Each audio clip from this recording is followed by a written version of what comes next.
Друзья мои, если вам интересно, как я приготовила этот крем, пломбир, густой и плотный, оставайтесь со мной.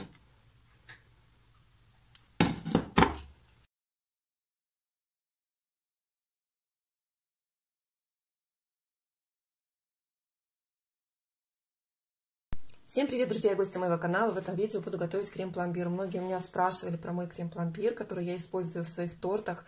Его можно использовать не только в торты, я его добавляю как в кейк-попсы, когда леплю. Он хорошо подходит для пирожного картошка, он отлично подходит для капкейков.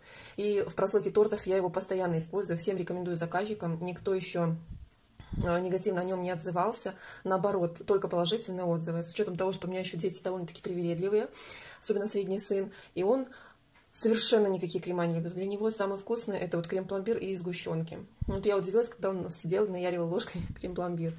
Он очень вкусный, нежный и в меру сладкий, не приторный. И дети, допустим, они вообще не любят все, что связано с желе, все, что связано со сливками. У меня лично мои дети такое не едят. Итак, приступим. Значит, мне понадобится 2 пачки масла. У меня сегодня масло сливочное, Савушкин продукт, 72,5%.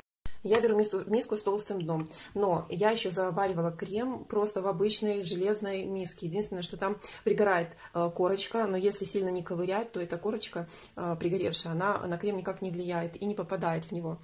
Поэтому, в принципе, и здесь может появиться корочка, главное тщательно перемешивать. Для этого, значит, крема мне понадобится... Я беру сметану, обратите внимание, 10% жирности. Вы можете брать любую. В принципе, везде в источниках используется сметана там 20, 22, 24, 26% жирности. Значит, мне необходимо сметаны 450 грамм. И со второго пакета я добавляю на глаз примерно 50 грамм.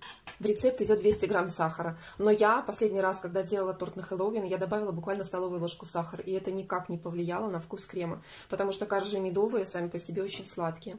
И там регулировать уровень сахара вы не можете, потому что по рецептуре у вас тогда не получится коржи. Зато я отрегулировала сахар в креме. И у меня получилось идеальное сочетание. Можно было кушать, кушать и кушать. Я беру даже без весов обычной столовой ложкой. Раз, два, три. Так как у меня крем будет идти для шапочек в капкейке, я добавила 3 столовые ложки. По мне этого вот достаточно. Можно 4. 4 это будет 100 грамм. Дальше мне понадобится мука. Столько же столовых ложек, сколько яиц. То есть у меня будет 3 яйца. Соответственно, я добавляю 3 столовые ложки муки. Прям вот такие большие с горкой. Раз, два, 3.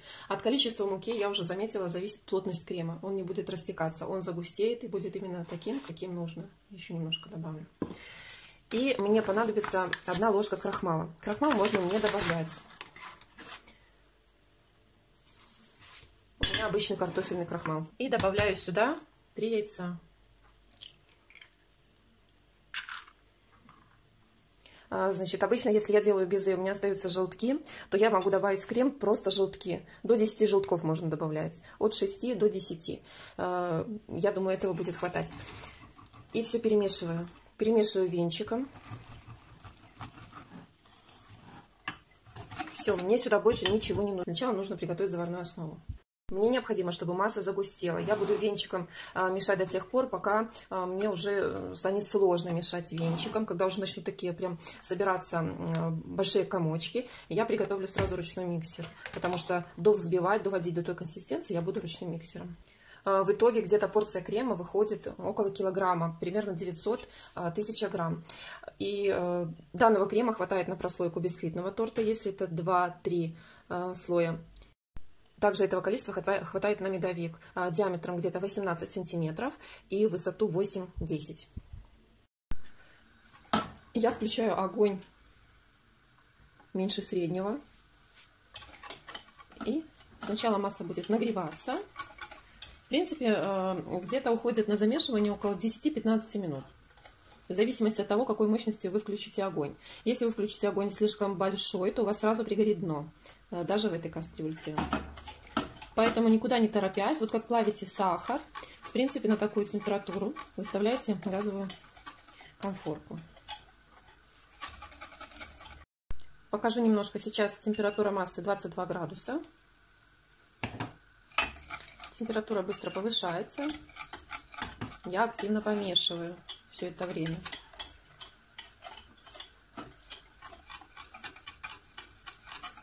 Если чувствуете, что прям там вот начинает пригорать или тяжело по дну вот так возить венчиком, значит, уменьшайте огонь. Лучше на маленьком огне, но вы не спалите тогда с вашу заварную основу. Если уж подгорела и такая явная гарь, будет, конечно, чувствоваться в креме. И вы ее никуда не денете, придется переделывать крем. Вот у меня пошла 3-я минута, у меня уже масса 46,5 градуса. Еще, почему сразу миксер я не беру? Потому что жидкая масса очень, и будут брызги. Вы просто заляпаете все вокруг. Проходила такой вариант, потом приходилось стоять это все мыть. Вся плита была забрызгана, пол, стол. Так что я решила для себя такой вариант. Сначала я лучше венчиком, а потом миксером. Вот уже на венчике задерживаются такие комочки. Плотнее становится масса. Температура 55. Значит, смотрите, масса получается уже такая довольно густая, остаются следы от венчика. И я вот эти комочки уже вручную разбить просто не могу. Поэтому сейчас на данном этапе я беру миксер и уже доделываю ручным миксером.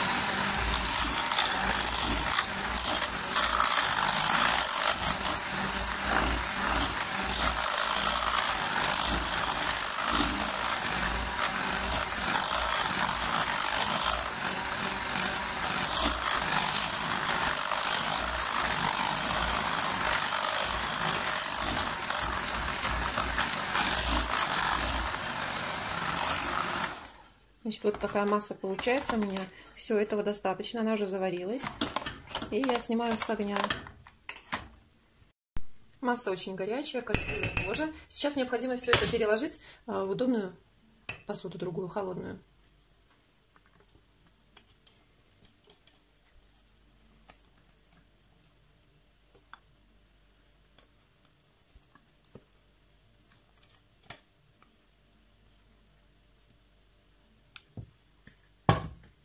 Все, я для себя нашла способ проверки правильности крема. То есть вот он у меня отлипает.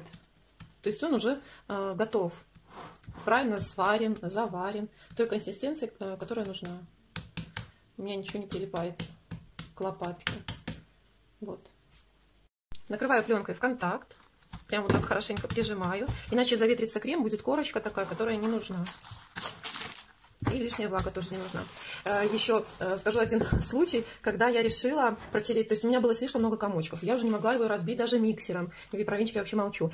И я додумалась, я взяла сито, обычное, ну, металлическое, которое... И протерла крем через сито. И оно у меня поплыло, как жидкая какая-то сметана. И потом, когда я в масло добавила данный вид крема, уже протертый через сито, у меня крем был очень нестабильный и жидкий. Поэтому никогда так не делайте. Это была моя такая пробная ошибка, которую я теперь стараюсь не вспоминать. Заварную основу убираю в холодное место, в прохладное, в такое, либо оставляю при комнатной температуре остыть до той температуры, когда можно уже ставить в холодильник. Обычно я делаю это перед сном и жду, пока у меня остынет тарелка, крем немножко подостынет, и потом убираю в холодильник. Если это зима, как сейчас, в принципе, холодно на улице, я оставляю на балкон тарелку. И она у меня будет стоять до завтрашнего утра. У меня наступил следующий день. Я немножко разогрела масло в микроволновке. То есть оно вот не такое жидкое, зато очень мягкое. И сейчас мне необходимо его взбить.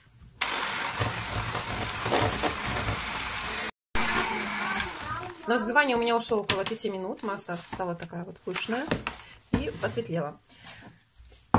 Заварная основа у меня уже остыла. Постояла ночь на балконе. Она очень плотная. Никуда не течет. И сейчас в 2-3 этапа буду добавлять в масло и перемешивать.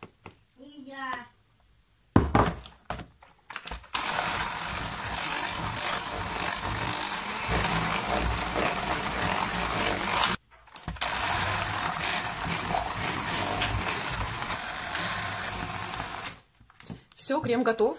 Посмотрите, какой он плотный. Идеально держит форму. По плотности ничем не уступает другим кремам для оформления тортов. И я думаю, что для покрытия торта он тоже подойдет. Но я еще не пробовала. Смотрите, какой он густой и плотный. Он никуда не падает. Сейчас я закладываю в мешок. Я взяла насадку 1М.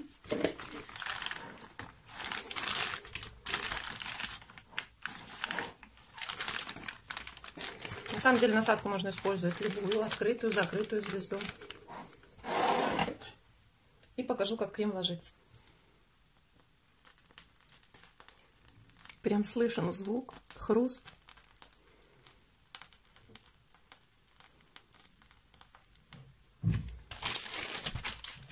Можно шапочки для капкейков делать.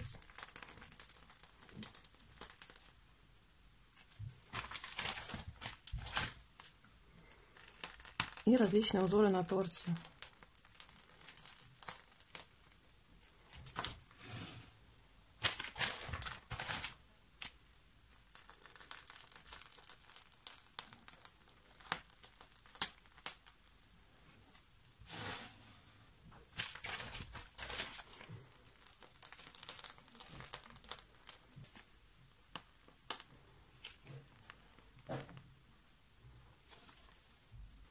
Покажу поближе.